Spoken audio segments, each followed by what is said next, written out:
सात संगत जी, प्यार से कहना धन निरंकार जी। बोलिए सतगुरु माता सुदीक्षा सविंदर हरदेव जी महाराज की जय। सतगुरु माता जी निरंकारी राजपिता जी के आशीर्वाद से दासी ये निरंकार की चर्चा कर रही है। आप जी प्रवान करें, अगर कोई गलती हो जाए तो क्षमा करें। सात संगत जी, हमें सतगुरु बार बार यही समझाते हैं कि हमने सबके भले की अरदास करनी है। सर्वे भवन्तु सुखिना, सर्वे सन्तु निरामया, सर्वे भद्राणि पश्यन्तु, माँ कश्चित् दुख भाग्भेद। सब सुखी हों, सब निरोग हों, सब तरफ कल्याण ही कल्याण हो, किसी को कोई भी दुख ना हो। हे समर्थ परमात्मा, हे निर्गुण निरंकार, तू करता है जगत का, तू सबका आधार। कण कण में है बस रहा तेरा रूप अपार, तीन काल है सत्य तू, मिथ्या है संसार। घट घट वासी है प्रभु, अविनाशी करतार, दया से तेरी हो सभी भवसागर से पार। निराकार साकार तू, जग का पालनहार, हे बेअंत है बेअंत महिमा तेरी, दाता अपरंपार। परम पिता परमात्मा सब तेरी संतान, भला करो सबका प्रभु, सबका हो कल्याण। हे समर्थ परमात्मा, हे निरंकार, तू ही इस जगत का निर्माता पालन करता है, तू ही सबका आधार है। तेरा असीमित रूप कण कण में विद्यमान है। तू अतीत वर्तमान व भविष्य की सीमाओं से परे सत्य है। इसके विपरीत संसार क्षणभंगुर है। निराकार व साकार भी तू ही है। हे जगत की पालना करने वाले परमात्मा निरंकार, जैसे तू असीम है वैसे ही तेरी महिमा भी असीम है। हे परमपिता परमात्मा, सब जीव तेरी ही संतानें हैं। तू ऐसी कृपा कर कि सबका भला हो, सबका कल्याण हो। ओम जय जगदीश हरे, भगत जनों के संकट क्षण में दूर करे। ओम जय जगदीश हरे, जो ध्यावे फल पावे, दुख विनशे मन का, सुख संपत्ति घर आवे, कष्ट मिटे तन का। मात पिता तुम मेरे, शरण गहूँ किसकी, तुम बिन और न दूजा, आस करूं किसकी। तुम पूर्ण परमात्मा, तुम अंतर्यामी, पार ब्रह्म परमेश्वर, तुम सबके स्वामी। तुम करुणा के सागर, तुम पालन करता, मैं मूरख खल कामी, कृपा करो भरता। तुम हो एक अगोचर, सबके प्राणपति, किस विध मिलूं गुसाई, तुमको मैं कुमति। दीन बंधु दुख हरता, ठाकुर तुम मेरे, अपने हाथ बढ़ाओ, द्वार पड़ा तेरे। विषय विकार मिटाओ, पाप हरो देवा, श्रद्धा भक्ति बढ़ाओ, संतन की सेवा। अस्तो माँ सदगमय, तमसो माँ ज्योतिर्गमय, मृत्योर्मा अमृत गमय। मुझे असत्य से सत्य की ओर ले चलो, अंधकार से उजाले की ओर ले चलो, मृत्यु से अमरत्व की ओर ले चलो। एक ओंकार सतनाम, करता पुरख निर्भो निर्वैर, अकाल मूरत अजूनी सैभम, गुरु प्रसाद जप। इस तरह हमें समझाया गया है कि किसी भी नाम से पुकारो, चाहे राम कह लो, चाहे अल्लाह कह लो, चाहे गॉड कह लो, किसी भी नाम से कोई पुकार रहा है एक ही परमपिता परमात्मा के नाम। इस कलयुग में निरंकार इसका नाम रखा गया है और निरंकार के नाम से ही इसको पुकारा जाता है। कहते हैं कि सतगुरु हर पल हमें यही समझाते हैं कि एक को जानो, एक को मानो, एक हो जाओ।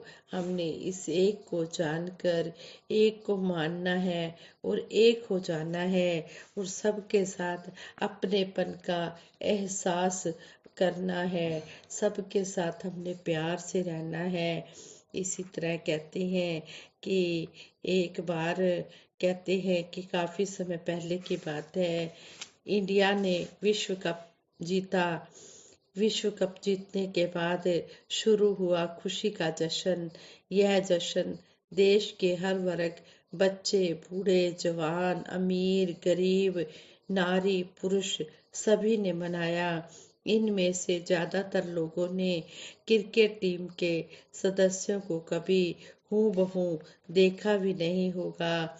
बहुत से ऐसे लोग भी होंगे जो क्रिकेट के खेल को अच्छी तरह समझ भी नहीं पाते होंगे, परंतु जब उन्हें पता चला कि अपना भारत विश्व कप जीत गया है तो सभी ने नाच नाच कर अपनी खुशी प्रकट की। मन में विचार आया कि विश्व कप मेडल, पुरस्कार, धन, यश और नाम इस देश की क्रिकेट टीम को मिला है, परंतु खुशियां सभी मना रहे हैं। क्यों? जबकि किसी व्यक्ति विशेष को उससे लाभ नहीं हो रहा। थोड़ी ही देर में विचार आया कि यह खुशी भारत के गौरव की तो है ही, परंतु इसके साथ एक अपनेपन का एहसास भी जुड़ा है, अपने देशवासी होने का। जब हृदय में अपनापन आ जाता है तो हृदय से खुशी निकलने लगती है। जब अपना बच्चा क्लास में टॉप पर आता है तो कितनी खुशी होती है, क्योंकि वहाँ अपनेपन का एहसास जुड़ा है। इसी तरह अपनी फैमिली, अपने नेबर, अपना सिटी, अपना शहर, अपना राज्य और फिर अपना देश, जब अपनेपन की भावना मन में पूरी तरह से समा जाती है तो उस अपने से जुड़ा सुख दुख, खुशी व गम सब अपने हो जाते हैं। इस बात से यही बात हमें समझ में आई है, यही सीखने को मिली है कि हमें पड़ोसी, शहर, राज्य, देश और सारे संसार के साथ अपनापन कायम करना है। यह अपनापन आएगा प्यार से। सारे संसार को अपना समझना है और सभी से प्यार करना है। जहाँ प्रेम होगा, अपनेपन की भावना होगी, वहाँ वैर, नफरत, घृणा, द्वेष आदि शब्दों की भी जरूरत खत्म हो जाएगी। आज सतगुरु माता सुदीक्षा जी महाराज भी अपने संतों भक्तों को यही मैसेज दे रहे हैं कि सभी अपने हैं, कोई पराया नहीं है। इसलिए सभी का भला चाहना है। वैर, द्वेष, नफरत को अगर दूर भगाना है तो अपनेपन की भावना को विस्तार रूप देना होगा। सारे संसार को अपना समझना होगा। आओ हम सब मिलकर प्यार और अपनेपन की भावना को बढ़ाते चले जाएं। प्रेम की भाषा उत्तम भाषा, जिसने भी ये जानी है, पंडित में भी पंडित है वो, ज्ञानी में भी ज्ञानी है। संपूर्ण हृदय वाणी में इस शब्द द्वारा यही समझाया गया है कि प्यार की भाषा जो होती है वो उत्तम भाषा होती है। जिसने ये प्यार करना सीख लिया है वही सही मायनों में ब्रह्म ज्ञानी है। ढाई अक्षर प्रेम के पढ़े सो पंडित होए, पोथी पढ़ पढ़ जग मुआ, पंडित मिया न कोई। केवल पढ़ने पढ़ाने से बात बनने वाली नहीं है। बात तभी बनेगी जब इस मन में हर एक के लिए प्यार बस जाएगा। और साथ संगत जी, कुछ साल पहले हमें आदरणीय महात्मा CL गुलाटी जी, जो हमारे पत्रिका विभाग के प्रभारी हैं, हेड हैं, उन्होंने एक बार बताया, कहने लगे एक बुजुर्ग बहन पत्रिका विभाग में आई और कहने लगी मेरे हस्बैंड बहुत साल पहले संत निरंकारी एक नज़र हस्ती दुनिया के आजीवन सदस्य बने थे। सारे अंक अब तक हमारे पास कंटिन्यू आ रहे हैं। बड़ा अच्छा लगता है। जनवरी 2006 में मेरे पति ब्रह्मलीन हो गए थे। अब हमने बेटे के नाम पर नया मकान लिया है, इसलिए हमारी निरंकारी पत्र पत्रिकाएं न्यू एड्रेस पर मेरे बेटे के नाम पर भेजने की कृपा करें। उस बहन की बात सुनकर बहुत हैरानी हुई कि आजीवन सदस्यता आजीवन सदस्यता का भाव क्या समझा गया। उनको प्यार से बताया कि आजीवन सदस्यता जीवन काल तक ही सीमित थी, जो जनवरी 2006 में आपके पति के ब्रह्मलीन होने पर समाप्त हो गई। ब्रह्मलीन होते ही आपको नोटिस देना चाहिए था, परंतु नोटिस न मिलने के कारण ये पत्रिकाएं अब तक आपको जा रही हैं। अब इसकी सदस्यता किसी भी नाम और पते पर नए सिरे से नई दरों पर लेनी होगी। उस बहन ने बड़ी खुशी से 1800 रुपये दिए और अपने बेटे के नाम पर तीनों पत्र पत्रिकाओं की आजीवन सदस्यता ली। बहन बैठी बैठी सोचने लगी और कहने लगी, मेरे मन पर एक बहुत बड़ा बोझ है, जो जनवरी 2006 से अब तक 3 साल हमारे पास पत्रिकाएं आती रही, उसका क्या करना होगा। फिर इस बात पर उन्होंने बताया कि 3 साल का चंदा दिया जा सकता है या फिर उतनी माया सेवा पत्रिका विभाग में दी जा सकती है। उस बहन ने 500 रुपये और निकाले और सेवा पत्रिका विभाग की स्लिप कटवा कर अपने मन का बोझ हल्का कर लिया। अनेकों और भी ऐसे परिवार होंगे जहां बुजुर्गों ने निरंकारी पत्र पत्रिकाओं की आजीवन सदस्यता ली होगी।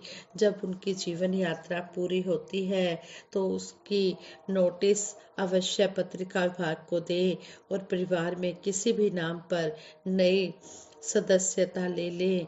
इस संबंध में स्थानीय मुखी प्रमुख जोनल इंचार्ज के चरणों में विनती है कि वे भी इस ओर ध्यान दें कि जब भी कोई महात्मा ब्रह्मलीन होता है तो उस द्वारा ली गई निरंकारी पत्रिकाओं की सदस्यता की सूची पत्रिका विभाग को जल्दी से जल्दी दे दी जाए और निरंकारी पत्रिकाएं उस परिवार के किसी भी नाम पर दोबारा लगवाएं। साथ संगत जी, हमने इस बात की ओर भी ध्यान देना है। ये भी हमारी अर्जेंट नोटिस है, हमने इस तरफ भी ध्यान देना है। जिस भी मेंबर के नाम पर पत्रिका आजीवन सदस्यता की लगी हुई है, अगर वो महात्मा ब्रह्मलीन हो जाते हैं तो फिर किसी और मेंबर के नाम से नई आजीवन सदस्यता बनवाएं और उस पत्रिका को लगवाएं। उस नाम से वो आजीवन सदस्यता खत्म हो जाएगी। इसलिए इस बात को मंडल में बताना बहुत जरूरी है। मंडल में अपने मुखी महात्मा को बता दें या संयोजक महात्मा जो भी उस ब्रांच के हैं, जोनल इंचार्ज, उनको बता दें। जो भी जिनके ब्रांच के हैं, चाहे मुखी हैं चाहे संयोजक हैं, जोनल इंचार्ज है, उन तक यह सूचना अवश्य दे दें और उस पत्रिका को उस नाम से बंद करवा कर फिर नई पत्रिका शुरू करवाएं। साथ संगत जी, ये जो जरूरी बातें हमें सुनने को, सीखने को, पढ़ने को मिलती है, हमने इन पर अमल कमाना है। हमने सभी के भले की अरदास करनी है और सभी के साथ हमने प्यार बना कर रखना है और इस बात की ओर भी ध्यान देना है जो आजीवन सदस्यता की दासी ने बात रखी है। संगत जी, ये बातें हमें समझाने के लिए ही कही जाती हैं और इन पर हमने अमल भी कमाना है। दासी से विचार करते हुए बहुत सी गलतियां हुई होंगी, उन गलतियों के लिए आप जी क्षमा करें। आगे के लिए सुमत बख्शना। सबके भले की कामना के लिए दासी सिमरन करवाएगी। सभी ने मिलकर सिमरन में सहयोग देना है। तू ही निरंकार, मैं तेरी शरण हाँ, मैनू बख्श लो। तू ही निरंकार, मैं तेरी शरण हाँ, मैनू बख्श लो। तू ही निरंकार, मैं तेरी शरण हाँ, मैनू बख्श लो। तू ही निरंकार, मैं तेरी शरण हाँ, मैनू बख्श लो। बोलिए सतगुरु माता सुदीक्षा सविंदर हरदेव जी महाराज की जय। निरंकारी राजमाता गुरुवचन अवतार की जय। आज संगत जी बड़े प्रेम से कहना, धन निरंकार जी।